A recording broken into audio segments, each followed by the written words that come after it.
애플의 아이폰, 엔비디아의 AI 칩, 테슬라의 전기차, 이 모든 제품에 들어가는 핵심 메모리 반도체를 만드는 곳이 어디인지 아십니까?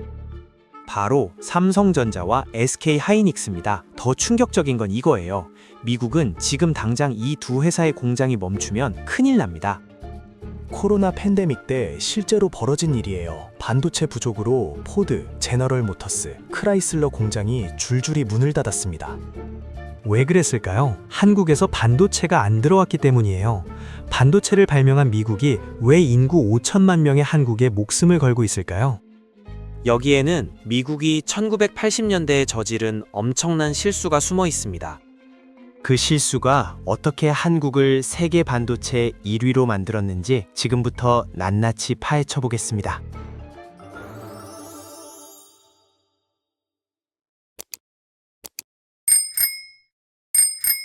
(1980년대) 미국 실리콘밸리, 인텔, AMD, 텍사스 인스트루먼트 같은 거대 기업들이 회의실에 모였어요. 주제는 하나였습니다. 반도체 공장을 어떻게 할 것인가. 당시 미국은 심각한 고민에 빠져 있었죠. 일본이 무서운 속도로 치고 올라오고 있었거든요. 1980년 일본의 반도체 시장 점유율은 30%였어요. 불과 5년 만에 50%를 넘어섰습니다. 미국은 1위 자리를 일본에 빼앗길 위기에 놓였죠. 그런데 더 큰 문제가 있었어요. 반도체 공장을 짓는 비용이 폭발적으로 늘어나고 있었습니다. 1970년대에는 공장 하나에 1억 달러면 충분했어요. 하지만 1985년에는 10억 달러가 필요했습니다. 10배가 뛴 거죠. 왜 이렇게 비용이 올랐을까요? 반도체 기술이 발전하면서 공정이 복잡해졌기 때문이에요. 회로 선폭이 마이크로미터 단위로 줄어들었습니다. 머리카락 굵기가 100마이크로미터예요. 그런데 반도체는 1마이크로미터 이하로 회로를 새겨야 했습니다. 이건 엄청난 투자를 요구했죠. 초정밀 장비가 필요했고 먼지 하나 없는 클린룸이 필요했어요. 24시간 가동해야 했고 수천 명의 숙련된 엔지니어가 필요했습니다. 미국 기업들은 계산했어요. 이렇게 돈을 쏟아붓는 게 맞나? 우리는 설계만 하면 되지 않나? 그래서 나온 게 바로 팹리스 모델입니다. 팹리스, 공장 없는 회사라는 뜻이에요. 이 모델은 간단했죠. 미국은 설계만 합니다. 반도체 칩을 설계하고 성능을 결정하는 거예요. 그리고 실제 생산은 다른 나라에 맡기는 겁니다. 대만, 한국, 싱가포르 같은 곳 말이죠. 왜 아시아였을까요? 간단해요. 인건비가 쌌거든요. 1985년 미국 엔지니어 연봉은 5만 달러였습니다. 한국은 1만 달러였어요. 5분의 1 수준이었죠. 땅값도 미국보다 10분의 1이었습니다. 미국 기업들은 생각했어요. 완벽한 전략이야. 우리는 고부가가치 설계에 집중하고 노동 집약적인 제조는 아시아에 맡기는 거지. 1987년 인텔의 앤디 그로브 회장이 발표했어요. 우리는 메모리 반도체 사업에서 철수합니다. 대신 CPU에 집중하겠습니다. 이건 역사적 선언이었죠. 미국이 메모리 반도체 제조를 포기한다는 뜻이었거든요. 다른 미국 기업들도 따라갔어요. AMD, 모토로라, 텍사스 인스트루먼트, 하나둘 메모리 공장을 정리했습니다. 미국은 이렇게 생각했어요. 제조는 누구나 할 수 있어. 중요한 건 설계야. 두뇌가 중요하지 손이 중요한 게 아니야. 하지만 이게 엄청난 착각이었습니다. 반도체 제조는 단순 조립이 아니었거든요. 제조 과정에서 엄청난 기술 혁신이 일어나요. 수율을 높이는 노하우, 공정을 개선하는 기술, 분량을 줄이는 방법, 이 모든 게 공장에서 나옵니다. 공장을 버린다는 건 이 모든 기술을 포기한다는 뜻이었어요. 미국은 이걸 몰랐습니다. 아니, 알았지만 무시했죠. 설마 그게 그렇게 중요하겠어? 바로 이게 미국이 저지른 결정적 실수였어요. 반도체의 심장을 스스로 내준 겁니다. 그리고 그 심장을 누가 가져갔습니까? 바로 한국이었습니다. 1983년 2월 8일 일본 도쿄 삼성그룹 이병철 회장이 비행기에서 내렸어요. 당시 나이 72세였습니다. 건강이 좋지 않았지만 직접 일본에 온 이유가 있었죠. 반도체를 보기 위해서였어요. 이병철 회장은 도쿄 아키하바라 전자상가를 돌아다녔습니다. 손에 들고 있던 건 계산기였어요. 작은 계산기 하나에 반도체 칩이 들어가 있었거든요. 회장은 생각했어요. 이게 미래다. 호텔로 돌아온 이 회장은 비서를 불렀습니다. 반도체를 해야겠소. 지금 안 하면 삼성의 미래가 없소. 주변 사람들은 모두 반대했어요. 회장님, 그건 너무 위험합니다. 일본도 못 이기는데 우리가 어떻게 합니까? 당시 일본은 무서웠어요. 도시바, 히타치, NEC가 세계 반도체 시장을 장악하고 있었거든요. 기술력도 압도적이었습니다. 1983년 일본의 D램 시장 점유율은 70%였어요. 미국도 밀렸는데 한국이 뭘 할 수 있겠습니까? 더 큰 문제가 있었어요. 돈이었습니다. 반도체 공장 하나 짓는데 최소 1천억 원이 필요했죠. 당시 삼성전자 연매출이 3천억 원이었어요. 매출의 3분의 2를 쏟아 부어야 하는 겁니다. 하지만 이병철 회장은 밀어붙였어요. 1983년 2월 도쿄 프레스센터에서 기자회견을 열었습니다. 삼성은 반도체 사업에 진출합니다. 반도체는 산업의 쌀입니다. 이 한마디가 한국 반도체 역사의 시작이었어요. 산업의 쌀이라는 표현을 주목하십시오. 쌀은 뭡니까? 주식이에요. 없으면 못 삽니다. 이 회장은 본 거예요. 앞으로 모든 산업에 반도체가 들어간다는 걸 말이죠. 선언은 했지만 문제가 산더미였어요. 기술이 없었습니다. 한국은 반도체를 한 번도 만들어 본 적이 없었거든요. 인재도 없었죠. 반도체 엔지니어가 한국에 몇 명이나 있었겠습니까? 이병철 회장은 두 가지를 동시에 추진했어요. 하나는 인재 영입이었습니다. 미국에서 공부하던 한국인 엔지니어들을 불러들였어요. 한국으로 돌아오시오. 월급은 미국보다 더 주겠소. 당시로서는 파격이었죠. 1983년 말 삼성은 반도체 연구소를 만들었습니다. 경기도 기흥에 땅을 샀어요. 20만 평이었습니다. 여기에 공장을 짓기 시작했죠. 건설 비용만 3천억 원이 들어갔어요. 다른 하나는 기술 제휴였습니다. 삼성은 일본 샤프와 손을 잡았어요. 64K D램 기술을 배우기로 한 거죠. 기술료로 300만 달러를 지불했습니다. 우리 돈으로 30억 원이었어요. 하지만 일본은 핵심 기술을 주지 않았습니다. 겉핥기만 가르쳐줬죠. 이건 우리 비밀이야. 이것까지는 못 가르쳐줘. 삼성 엔지니어들은 밤새 연구했어요. 일본이 안 가르쳐준 부분을 스스로 풀어내야 했거든요. 1984년 11월 드디어 성공했습니다. 삼성이 64K D램 개발에 성공한 거예요. 일본보다 4년 늦었습니다. 미국보다는 6년 늦었죠. 하지만 중요한 건 해냈다는 거예요. 이병철 회장은 말했어요. 이제 시작이요. 우리는 64K가 아니라 256K를 만들어야 하오. 그 다음은 1메가, 4메가, 16메가를 만들어야 하오. 회장은 알고 있었습니다. 반도체는 멈추면 죽는다는 걸 말이죠. 1986년 반도체 시장에 대폭풍이 몰아쳤어요. D램 가격이 폭락한 겁니다. 1985년 256K D램 한 개 가격이 3달러였어요. 1986년에는 50센트로 떨어졌습니다. 6분의 1로 곤두박질 친 거죠. 왜 이런 일이 벌어졌을까요? 공급 과잉이었어요. 일본 기업들이 너무 많이 만든 겁니다. 도시바, 히타치, NEC, 후지츠 모두 공장을 늘렸거든요. 시장에 D램이 넘쳐났습니다. 미국 기업들은 비명을 질렀어요. 더 이상 못 버티겠다. 인텔은 1985년에 이미 메모리 사업을 접었죠. AMD와 모토로라도 공장 가동을 멈췄습니다. 일본 기업들도 마찬가지였어요. 도시바는 1986년 반도체 부문에서 300억엔 적자를 기록했습니다. 우리 돈으로 3천억 원이었죠. 히타치도 2천억엔 손실을 봤어요. 업계는 패닉 상태였습니다. 모두가 똑같이 행동했습니다. 투자를 중단했습니다. 신규 채용을 멈췄죠. 공장 증설 계획을 취소했어요. 일단 버티자. 이 불황이 지나갈 때까지. 그런데 한 회사만 정반대로 움직였습니다. 바로 삼성이었어요. 삼성은 1986년에 투자를 2배로 늘렸습니다. 전년도에 2천억 원을 투자했다면 1986년에는 4천억 원을 쏟아부은 거예요. 주변에서는 미쳤다고 했죠. 지금 D램 가격이 바닥인데 왜 투자를 늘립니까? 회사 망하려고 작정했습니까? 삼성 내부에서도 반대가 심했어요. 재무팀에서는 보고서를 올렸습니다. 이대로 가면 1년 안에 회사가 무너집니다. 하지만 이병철 회장과 이건희 부회장은 밀어붙였죠.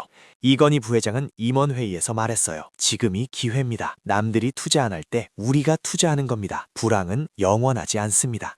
이게 바로 역배팅 전략이에요. 모두가 팔 때 사고 모두가 멈출 때 달리는 겁니다. 삼성은 구체적으로 뭘 했을까요? 생산 라인을 늘렸어요. 기흥 공장에 2호 라인을 추가했습니다. 투자 금액만 1,500억 원이었죠. 차세대 제품 개발에 몰빵했어요. 256K가 아니라 1메가 D램을 만들기 시작한 거예요. 인재를 더 뽑았습니다. 다른 회사들이 채용을 중단할 때 삼성은 신입 엔지니어 500명을 뽑았어요. 24시간 풀가동을 시작했습니다. 다른 회사들이 주말에 공장을 멈출 때 삼성은 돌렸어요. 야간 근무, 주말 근무, 쉬지 않고 딜행을 찍어냈습니다. 결과가 어땠을까요? 1987년 시장이 반전됐어요. 불황이 끝나고 딜램 가격이 다시 올라가기 시작한 거죠. 50센트였던 가격이 1달러로 올랐습니다. 6개월 만에 2배가 된 거예요. 이때 누가 웃었을까요? 삼성이었어요. 다른 회사들은 공장을 멈춰놨기 때문에 생산량을 못 늘렸습니다. 하지만 삼성은 달랐죠. 이미 생산 라인을 2배로 늘려놨거든요. 물량을 쏟아냈어요. 1987년 삼성의 D램 매출은 전년 대비 3배 증가했습니다.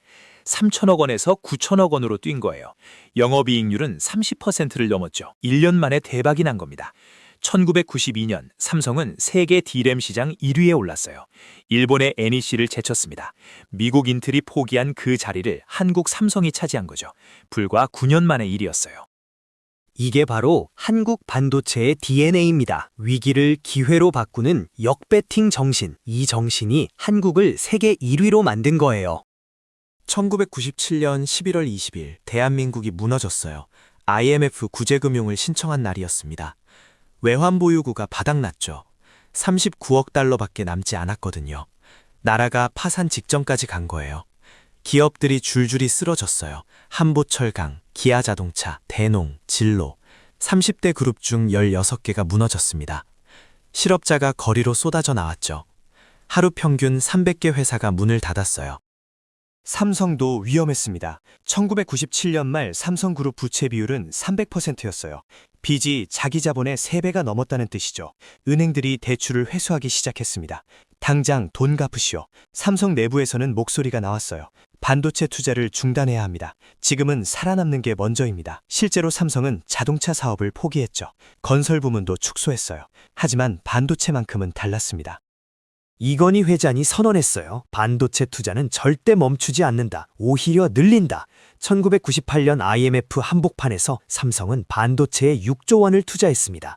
전년도보다 2배 늘린 금액이었죠. 미친 짓이라고 했어요. 나라가 망하는데 무슨 반도체입니까? 하지만 결과는 어땠습니까? 1999년 반도체 시장이 살아났습니다. D램 가격이 폭등했어요. 삼성은 그해 5조 원 순이익을 기록했죠. IMF를 반도체로 극복한 겁니다. 20년 뒤에 똑같은 일이 반복됐어요. 2019년 7월 1일 일본이 폭탄을 던졌습니다. 한국에 대한 반도체 핵심 소재 수출을 규제한다고 발표한 거죠. 3가지였어요. 포토레지스트, 에칭가스, 플루어린 폴리이미드. 이게 뭔지 아십니까? 반도체 만들 때 반드시 필요한 화학물질이에요. 포토레지스트는 회로를 그릴 때 씁니다. 에칭가스는 불필요한 부분을 깎아낼 때 쓰죠. 플루어린 폴리이미드는 디스플레이 만들 때 필수예요. 문제는 이 3가지를 일본이 독점하고 있었다는 거예요. 전 세계 공급량의 90%를 일본이 쥐고 있었습니다. 일본이 안 주면 한국은 반도체를 못 만들어요. 공장이 멈추죠. 일본의 의도는 명확했어요. 한국 반도체 산업을 무너뜨리겠다. 실제로 일본 정치인들이 말했습니다. 한국이 무릎 꿇을 것이다. 한국은 패닉에 빠졌어요. 삼성과 SK하이닉스 주가가 폭락했습니다. 하루 만에 10%씩 떨어졌죠. 하지만 한국은 포기하지 않았어요. 정부와 기업이 움직였습니다. 비축 물량을 확인했죠. 삼성과 SK하이닉스는 3개월치 재고를 쌓아뒀어요. 대체 공급처를 찾았습니다. 벨기에, 미국, 대만 업체들과 접촉했죠. 국산화에 나섰어요. 2019년 7월부터 한국 화학기업들이 총력전을 벌였습니다. 1년 안에 포토레지스트 국산화에 성공했어요. 에칭가스도 뚫었죠. 결과가 어땠습니까? 일본의 규제는 실패했어요. 한국 반도체 생산량은 오히려 늘었습니다. 2019년보다 2020년이 더 많았죠. 반면 일본 소재 기업들은 타격을 입었어요. 한국에 수출하던 물량이 끊겼거든요. 이게 주는 교훈이 뭡니까? 위기가 한국을 더 강하게 만든다는 거예요. IMF 때도 그랬고 일본 규제 때도 그랬습니다. 한국은 위기를 기회로 바꾸는 DNA를 가지고 있어요. 2020년 3월 코로나19 팬데믹이 전 세계를 덮쳤어요. 공장들이 문을 닫았습니다. 사람들이 집에 갇혔죠. 경제가 멈췄어요. 그런데 이상한 일이 벌어졌습니다. 반도체 수요가 폭발한 거예요. 왜 그랬을까요? 재택근무가 시작됐기 때문이에요. 노트북, 태블릿, 모니터 모두 반도체가 필요했습니다. 화상회의 시스템도 반도체로 돌아가죠. 게임 수요도 폭증했어요. 집에만 있으니 사람들이 게임을 했거든요. 2020년 12월 미국 자동차 공장들이 멈췄어요. 포드가 먼저였습니다. 디트로이트 공장 가동을 중단했죠. 제너럴 모터스도 뒤따랐어요. 텍사스와 미시간 공장을 닫았습니다. 이유는 단 하나였어요. 반도체가 없었습니다. 자동차는 만들 수 있었죠. 강판도 있고 엔진도 있고 타이어도 있었어요. 하지만 반도체 칩 하나가 없어서 완성을 못한 겁니다. 2021년 1월 바이든 대통령이 취임했어요. 취임 2주 만에 긴급회의를 소집했습니다. 주제는 반도체였죠. 도대체 미국에서 왜 반도체를 구할 수 없는 겁니까? 백악관 보고서가 올라왔어요. 충격적인 내용이었습니다. 미국의 반도체 제조 비중이 12%밖에 안 됐어요. 1990년에는 37%였습니다. 30년 만에 3분의 1 토막이 난 거죠. 그럼 나머지 88%는 어디서 만들까요? 대만이 24%였어요. 한국이 21%였습니다. 중국이 16%였죠. 아시아가 전체의 75%를 만들고 있었어요. 더 충격적인 건 첨단 반도체였습니다. 7나노미터 이하 초미세 공정. 이건 대만 TSMC가 92%를 만들고 있었어요. 나머지 8%가 한국 삼성이었죠. 미국은 제로였습니다. 바이든이 분노했어요. 우리가 반도체를 발명했는데 왜 하나도 못 만듭니까? 2021년 3월 미국 자동차 업계 손실이 발표됐습니다. 1,100억 달러였어요. 우리 돈으로 130조 원이죠. 반도체 부족 때문에 자동차를 못 만들어서 생긴 손실이었어요. 이때 누가 미국을 살렸을까요? 한국이었습니다. 삼성과 SK 하이닉스가 24시간 풀가동을 시작했어요. 설날 연휴도 반납했죠. 2021년 설날 한국 반도체 공장은 쉬지 않았습니다. 생산량을 30% 늘렸어요. 추가 물량을 미국으로 보냈죠. 덕분에 미국 자동차 공장이 3월부터 다시 돌아가기 시작했어요. 의료 장비 생산도 정상화됐습니다. 바이든은 2021년 5월 한국을 방문했죠. 삼성 평택 공장을 직접 찾아갔어요. 여러분 덕분에 미국이 버텼습니다. 감사합니다. 미국은 뼈저리게 깨달았어요. 우리는 한국 없이 못 산다. 스마트폰, 자동차, 의료 장비, 무기 체계 모든 게 반도체로 돌아갑니다. 그 반도체를 한국이 만들고 있죠. 이건 단순한 무역 관계가 아니었어요. 생존의 문제였습니다. 그래서 미국은 결정했어요. 다시는 이런 일이 없도록 하자. 그 결과물이 바로 칩스법입니다. 2022년 8월 9일 바이든 대통령이 펜을 들었어요. 서명하는 법안은 칩스법이었습니다. 미국 역사상 가장 큰 규모의 산업 지원 법안이었죠. 얼마를 쏟아붓기로 했을까요? 5, 7억 달러였어요. 우리 돈으로 70조 원입니다. 목적은 하나였죠. 미국에서 반도체를 다시 만들자. 잃어버린 30년을 되찾겠다는 선언이었어요. 인텔이 가장 먼저 움직였어요. 오하이오주에 200억 달러를 투자하겠다고 발표했습니다. 2개 공장을 짓겠다는 거죠. TSMC도 왔어요. 대만 회사지만 미국 정부가 불렀습니다. 미국의 공장 지으시오. 돈은 우리가 되겠소. TSMC는 애리조나주 피닉스에 400억 달러를 투자하기로 했어요. 삼성도 예외가 아니었습니다. 텍사스주 테일러에 170억 달러를 투자한다고 발표했죠. 첨단 파운드리 공장이었어요. 3나노 공정을 미국에서 하겠다는 겁니다. 하지만 현실은 달랐어요. 문제가 터지기 시작했습니다. 비용이 첫 번째였죠. 미국에서 공장 짓는 비용이 한국이나 대만보다 2배 비쌌어요. 같은 공장을 한국에서 지으면 100억 달러면 됩니다. 미국에서는 200억 달러가 들죠. 인력 문제도 있었어요. 반도체 엔지니어가 부족했습니다. 미국 대학에서 반도체 전공자가 1년에 몇 명 나올까요? 500명이에요. 한국은 2000명입니다. 대만은 3000명이죠. 미국이 5분의 1 수준이에요. 더 큰 문제는 숙련 기술자였어요. 반도체 공장은 24시간 돌아갑니다. 3교대 근무죠. 하지만 미국 노동자들이 싫어했어요. 밤에 왜 일해야 합니까? 주말도 나와야 합니까? 문화 차이도 컸습니다. 한국과 대만에서는 급하면 밤을 셉니다. 문제가 생기면 주말에도 출근하죠. 회사가 부르면 달려갑니다. 이게 아시아 반도체 기업의 DNA예요. 하지만 미국은 달랐어요. 계약서에 없는 일은 안 합니다. TSMC 애리조나 공장은 2024년 완공 목표였어요. 하지만 2025년으로 연기됐습니다. 다시 2026년으로 밀렸죠. 이유는 숙련 인력을 구하지 못했기 때문이에요. 인텔 오하이오 공장도 마찬가지였습니다. 미국은 깨닫고 있어요. 돈만 있다고 되는 게 아니구나. 70조 원을 쏟아부어도 한국과 대만을 따라잡기 어렵다는 걸 말이죠. 30년의 공백이 너무 컸거든요. 그렇다면 질문이 남습니다. 미국은 앞으로도 한국에 의존할 수밖에 없는 걸까요? 답은 명확해요. 그렇습니다. 적어도 앞으로 10년은 그럴 겁니다. 왜 그럴까요? 반도체 제조에는 5가지 절대 조건이 필요하기 때문이에요. 자본, 정부 지원, 기술력, 장비와 소재, 그리고 의지와 문화, 이 5가지가 다 갖춰져야 합니다. 삼성은 2024년에만 반도체에 53조 원을 투자했어요. SK 하이닉스는 18조 원을 쏟아부었습니다. 합치면 71조 원이죠. 미국 칩스법 예산이 70조 원이었어요. 한국 기업 2곳이 1년에 쓰는 돈이 미국 정부 전체 예산과 맞먹는 겁니다. 그리고 지금 새로운 전쟁이 시작됐어요. AI 반도체 전쟁입니다. 챗 GPT, 구글 바드, 메타 라마. 이 모든 AI는 엄청난 컴퓨팅 파워가 필요합니다. 그 핵심이 HBM이에요. 고대역폭 메모리라는 뜻이죠.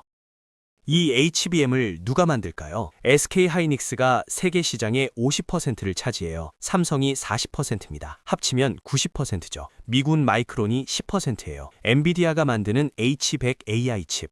이 칩 하나에 HBM이 6개 들어갑니다. 그 HBM을 SK 하이닉스가 공급하죠. 엔비디아 CEO 젠슨 황이 직접 말했어요. SK 하이닉스 없으면 우리도 없다. 미국이 AI 기술에서 세계 1위를 유지하려면 어떻게 해야 할까요? 한국 반도체가 필수예요. 한국이 멈추면 미국 AI도 멈춥니다. 이게 현실이에요. 결론은 명확합니다. 미국은 한국에 의존할 수밖에 없어요. 이건 선택이 아니라 생존의 문제입니다. 반도체를 발명한 미국이 반도체 없이는 못 사는 나라가 됐죠. 그 반도체를 한국이 쥐고 있어요.